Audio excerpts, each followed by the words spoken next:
Bonjour à tous, merci de nous retrouver pour le deuxième épisode de notre série de l'été. Aujourd'hui, c'est Marie qui nous accueille au prieuré de Pommiers. Bonjour à tous et bienvenue donc au prieuré de Pommiers. Cet ancien monastère bénédictin offre aujourd'hui à ses visiteurs près de 1000 ans d'histoire et d'architecture à découvrir. Dans ce même lieu se côtoie ainsi un prieuré primitif roman du XIe siècle, de puissantes tours de fortification laissées par la guerre de 100 ans, un hôtel d'inspiration Renaissance et surtout des charpentes des 15e et 18e siècles en chêne et entièrement rénovées, habituel point d'orgue de la visite guidée. C'est parti! Bonjour, j'ai une question pour vous. Est-ce que vous avez déjà entendu ça? Dis papa, c'est encore loin? Maman, quand est-ce qu'on arrive? J'en ai marre. Dis papy, on est bientôt arrivé ou quoi? Je suis sûre que oui, vous connaissez. Et ça vous agace. J'ai la solution à votre problème. Exactement. Des livres audio, des romans enfants, des contes, des histoires à emmener pour vos voyages dans votre voiture, les enfants se régalent. Des classiques aux nouveautés, tout est disponible. Et écouter un livre, c'est lire d'une autre façon. Alors c'est testé, approuvé à 100%, 7 heures de route Saint-Étienne-Quiberon. Nossoussaï, la vie est belle! Dresseur d'aigle, c'est un métier d'homme en Mongolie qui se transmet de père en fils. Eşolpan est une fille et depuis son enfance, elle assiste son père qui entraîne les aigles.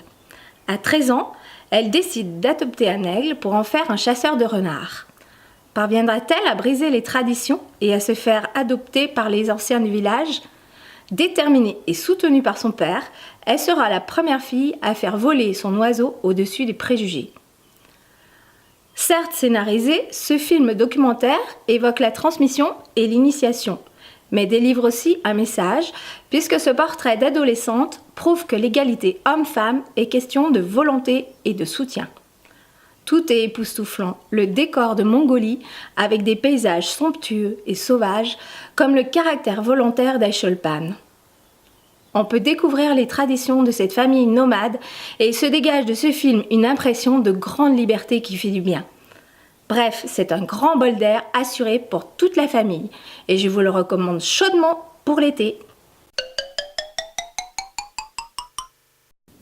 Nous voici sous la charpente du prieuré qui donne un peu l'impression d'être dans la coque d'un bateau.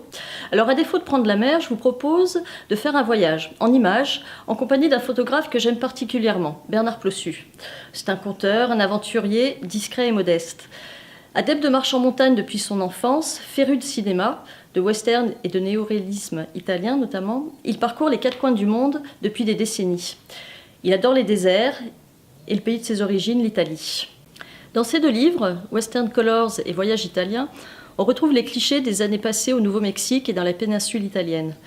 La déambulation, les grands espaces, la famille sont des thèmes qu'il aime traiter.